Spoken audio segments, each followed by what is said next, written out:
History of novel part 2। हमने Indian scenario तक पढ़ा था, उसके बाद हम पढ़ रहे हैं तो वो है नोवेला। नोवेला इटालियन वर्ड से आया है ये। अब ये नोवेला क्या है? लोग नॉवल पढ़ के बोर हो गए थे तो लोगों ने निकाल दिया नोवेला। जैसे कि आज के जमाने में लॉन्ग वीडियो देखकर बोर हो गए तो लोगों ने निकाल दिया शॉर्ट्स। जो इंसान कहीं भी खड़े होता है फोन निकाल के शॉर्ट देखने लगता है, तो वैसे शॉर्ट के जैसे ही है नोवेला। ये एल्बम सॉन्ग की तरह भी होता है। नोवेला क्या है? ये शॉर्ट स्टोरी से लेंथी होता है और नॉवेल से शॉर्ट होता है। This is novella. This is novella. Pearl जो है नोवेला है फेमस, जिसको लिखा है जॉन स्टीनबैक ने। तो ये था आपका नोवेला। इसके बाद हम लोग पढ़ते हैं एलिमेंट्स ऑफ नॉवेल। तो एलिमेंट्स ऑफ नॉवेल कितने हैं ये आपको ट्रू एंड फॉल्स में पूछेगा कि there are 5 elements of novel. तो अगर आप बोलोगे फॉल्स या ट्रू तो ये आंसर हो जाएगा रॉन्ग। तो एलिमेंट्स ऑफ नॉवेल कितने हैं? वो है 6। Theme, plot, character, setting, conflict, style. पहला हमारा है थीम। थीम क्या होता है? Central idea. सेंट्रल आइडिया मरकजी ख्याल, मेन जरिया, मेन थीम। हर चीज का करने के पीछे एक रीजन होता है। मैं वीडियो बना रहा हूँ, इसके पीछे रीजन है ताकि आप लोग को ये सब मालूम कर सके। तो आप लोग पढ़ाई कर रहे हो ताकि 12 बोर्ड में अच्छा मार्क्स ले सको। तो ये क्या है? ये है आपका थीम। तो हर चीज का थीम होता है तो है थीम। सेकेंड हमारा है प्लॉट। प्लॉट क्या है? प्लॉट है आपका सीरीज ऑफ इवेंट्स। मतलब जब हम लोग मूवीज देखते हैं तो हम लोग देखो अक्सर बोलते हैं कि मूवी का ये सीन मुझे बहुत अच्छा लगा जहाँ पे हीरो आता है, मूवी का वो सीन बड़ा अच्छा है जहाँ पे हीरोइन थप्पड़ मारती है। तो ये जो हम लोग मूवी के सीन बोलते हैं यही हमारे होते हैं प्लॉट। तो ये है हमारा प्लॉट जो इंटरनल भी होता है और एक्सटर्नल भी होता है। तो आपको क्वेश्चन आएगा कि व्हाट इज प्लॉट, और प्लॉट हैज 2 डैश, तो आपको वहां लिखना है internal plot and external plot. Theme plot के बाद है आपका कैरेक्टर। कैरेक्टर बहुत जरूरी है क्योंकि अगर कैरेक्टर ना हो, आमिर खान की दंगल मूवी देखो, जिस तरह से उसने अपने आप को रोल में प्रेजेंट किया है, अगर वैसा ना होता तो कोई समझ ही नहीं पाता। जिस तरह से वो लैंग्वेज में बात करता है वो बहुत जरूरी होता है। सी हाउ ही टॉक्स कि हमारी छोरियां भी क्या छोरों से कम है। मतलब एक हरियाणवी फादर का रोल निभाना है तो उसको पूरे कैरेक्टर में इन्वॉल्व होना होगा। ये होता है कैरेक्टर। तो दिस इज कैरेक्टर। कैरेक्टर हम लोग मेन कैरेक्टर होता है उसको हम लोग बोलते हैं प्रोटैगोनिस्ट। और जो विलन होता है उसको हम लोग बोलते हैं एंटागोनिस्ट। तो थीम, प्लॉट, कैरेक्टर के बाद है सेटिंग। नहीं, मैं सेटिंग नहीं लगाता। सेटिंग मतलब क्या है? सेटिंग मतलब होता है पीछे का बैकग्राउंड। जैसे कि अगर मुझे हरियाणा में फिल्म बनानी है तो मुझे हरियाणा का पीछे का बैकग्राउंड लेना पड़ेगा। और अगर मुझे मोहनजोदाड़ो के टाइम की मूवी बनानी है तो मुझे वैसा बैकग्राउंड लेना पड़ेगा, वैसा लुक देना पड़ेगा, वैसा सबको बताना पड़ेगा। तभी पब्लिक को फील होगा कि हम लोग जो देख रहे हैं वो सच है। नहीं तो पब्लिक को मजा नहीं आएगा। और सेटिंग में जो है प्लेस रहता है, पीरियड रहता है, क्लाइमेट, लाइफ स्टाइल, सब क्या है? मतलब अगर मुझे मूवी शूट करनी है मोहनजोदाड़ो के टाइम की तो वो टाइम का प्लेस, वो टाइम का पीरियड, वो टाइम का लोकेशन, वो लोग का मोड ऑफ ड्रेसिंग क्या था, कैसे खाते थे, कैसे रहते थे, कैसे जीते थे, हर चीज मुझे वो टाइम का बताना पड़ेगा। तभी पब्लिक को फील होगा कि हम सच में मोहनजोदाड़ो के टाइम की फिल्म देख रहे हैं। अगर सेटिंग डिस्टर्ब होती है पूरी चीज फ्लॉप हो जाती है। आमिर खान की थग्स ऑफ हिंदुस्तान फ्लॉप होने के पीछे रीजन यही था, सेटिंग का। क्योंकि लोगों ने कहा कि ऐसा फील ही नहीं हो रहा है कि कोई समुद्र में फिल्म बनाई गई है, ऐसा लग रहा है स्विमिंग पूल में। तो पब्लिक को फील ऐसा क्यों हुआ? क्योंकि सेटिंग खराब थी। तो आपका सवाल इस पे भी बन सकता है कि if dash is disturb, plot and character would be disturb, तो वहां पे डैश में आएगा थी सेटिंग। तो सेटिंग इज वेरी इंपॉर्टेंट। तो थीम, प्लॉट, कैरेक्टर, सेटिंग। फिर हमारा है कॉन्फ्लिक्ट। कॉन्फ्लिक्ट क्या होता है? एक एक्साइटमेंट। बाहुबली के टाइम पे एक लोगों ने मीम बनाई थी बहुत कि किस कटप्पा ने इसको क्यों मारा। तो ये क्या था? ये था आपका सेटिंग। पब्लिक को कैसे एक्साइटेड करके अपनी तरफ खींचना है, वो होता है सेट, कॉन्फ्लिक्ट। और ये ना करे तो मूवी और नॉवेल्स किसी को समझ में नहीं आती। क्योंकि एक एक्साइटमेंट पब्लिक में भर देना और अपनी तरफ खींचना, सीरियल में इसका बड़ा इस्तेमाल होता है। फ्राइडे के दिन सीरियल खत्म करते हैं और ऐसे मोड पे खत्म करते हैं कि आपको मंडे के दिन आप खुद फोन लेके देखोगे क्या हुआ। अवंशिका बढ़ रही थी फोन की तरफ और उसने दरवाजा खोला और खोलते ही क्या अवंशिका को राज मालूम पड़ जाएगा? तो ये देखिए नेक्स्ट एपिसोड में। ये होता है कॉन्फ्लिक्ट।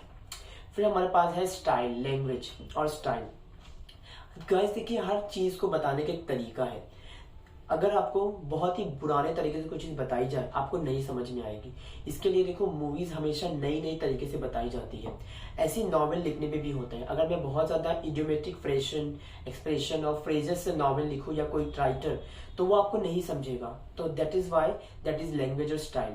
जितना ईजी होता है पब्लिक उतना समझ में आता है। स्टीफन हॉकिंग ने ब्लैक होल थ्योरी और सारी फिजिक्स की थ्योरीज को ईजी वर्ड में लिखा ताकि 12th के बच्चे भी समझ सके। तो ये है स्टाइल लैंग्वेज जो इजी बना के पब्लिक को प्रेजेंट किया जाता है। तो there are 6 elements of novel: theme, plot, character, setting, conflict और स्टाइल। This happen. फिर इसके बाद है हमारा types of novel. Types of novel में है पहला रियलिस्टिक नॉवेल, जो नॉवेल रियल चीजों में होती है वो है रियलिस्टिक नॉवेल। सेकेंड है पिकारेस नॉवेल। पिकारेस ये वर्ड कहाँ से आया, ये आपको फिल इन द ब्लैंक में पूछेगा। The word picaresque is derive from, तो आपको वहां लिखना है स्पेनिश वर्ड पिकारो। इसका मतलब क्या होता है? इसका मतलब होता है रोग, एक ऐसा पर्सन जो बुरे किरदार का है, बुरे कैरेक्टर का है। जिससे सलमान खान की जुड़वा मूवी, उसमें क्या दिखाया गया कि वो कैसा है, वो हीरो है लेकिन वो चोर भी है। तो चोर को हीरो के तौर पे दिखाया गया, ये है पिकारेस नॉवेल। फिर हमारा थर्ड है epistolary novel. Epistolary word is derive from Latin word epistola which means letter. ये आपको फिल इन द ब्लैंक में क्वेश्चन आता है 12th के बोर्ड एग्जाम में। तो दैट इज इपिस्टोलरी। ऐसी नॉवेल जो डायरी के जरिए बताई जाती है उसको हम लोग बोलते हैं इपिस्टोलरी। फॉर एग्जाम्पल गजनी मूवी में ऐसे ही होता है, 3 गर्ल्स को डायरी मिलती है, जब लोग डायरी पढ़ते हैं तो आमिर खान की मेन कहानी स्टार्ट होती है। तो इसको हम लोग बोलते हैं इपिस्टोलरी। ये लेटर्स के जरिए आगे बढ़ाई जाती है। फिर होता है गॉथिक नॉवेल। आपने देखा होगा हैरी पॉटर, विंगारियम लेवियोसा, एक्सपेक्टो पेट्रोलम। वो सामने बिल्डिंग में कोई साड़ी वाली आती है जो रात में मेकअप करके आपकी तरफ बढ़ती है। ऐसी राजदार कहानी और भूतों वाली कहानी और जादुई शक्ति वाली कहानी को हम लोग बोलते हैं गॉथिक नॉवेल। Gothic novel. तो आपको सवाल बनेगा गॉथिक नॉवेल इंक्लूड्स, तो वहां पे आपको लिखना है supernatural, mystery, thriller, this terror, ऐसा। फिर हमारे पास है ऑटोबायोग्राफिकल नॉवेल। ऑटोबायोग्राफिकल नॉवेल क्या है? ऑटो मीन्स खुद का। ऐसी नॉवेल जो मैं खुद के बारे में लिख रहा हूँ, अपनी जर्नी बता रहा हूँ, अपने बारे में बता रहा हूँ, दैट इज ऑटोबायोग्राफिकल। फिर हमारा है एलिगोरिकल नॉवेल।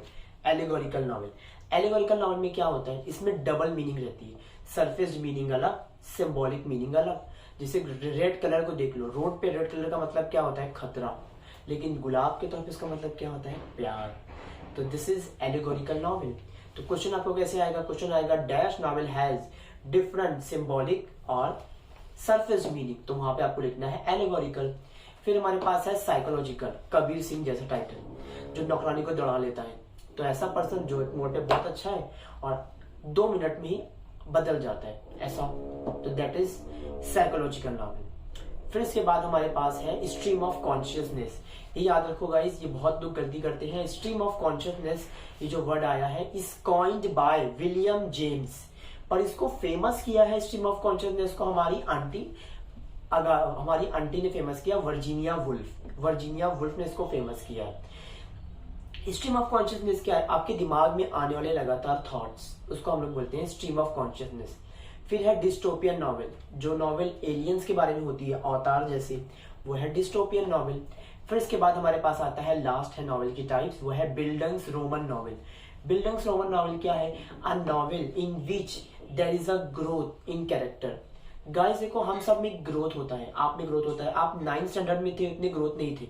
12th में आने के बाद आपकी सोच, दिमाग, अंडरस्टैंडिंग सब में ग्रोथ हो गया। तो ऐसा कैरेक्टर जिसमें आगे बढ़ने के बाद ग्रोथ आएगा, वो होता है बिल्डंग्स रोमन नॉवेल। तो आपको ये क्वेश्चन आएगा, the Bildungs Roman is derive from dash language, तो आपको वहां पे लिखना है जर्मन वर्ड, जर्मन, जिसका मतलब है ग्रोथ। फिर 20th सेंचुरी के बिगिनिंग में हमारे पास आया पल्प मैगजीन, जो चीप पल्प पेपर पे छपता था। तो आपको ये भी सवाल बन सकता है कि the dash came in beginning of 20th century, तो वहां पे आपको लिखना है पल्प मैगजीन। फिर वर्ल्ड की फर्स्ट साइंटिफिक नॉवेल फ्रैंकेस्टाइन आगे आई, जिसको लिखा मेरी शैली ने, मेरी सहेली ने, मेरी शैली ने। फिर साइंटिफिक नॉवेल की और न्यू टाइप्स आती गई और फिर क्राइम की और नई न्यू टाइप्स आती गई। अब हिस्ट्री ऑफ नॉवेल के सारे fill in the blank of the following के क्वेश्चन में कमेंट में आपको लिख रहा हूँ, तो ये प्रैक्टिस के लिए आप देख सकते हैं। और गाइस शेयर कीजिए इस वीडियोस को उन लोगों को जो उनको नॉवेल नहीं समझी है। So this is how this will, I hope it will help you a lot for your board examination. I am walking dictionary and I am signing off now. हैं।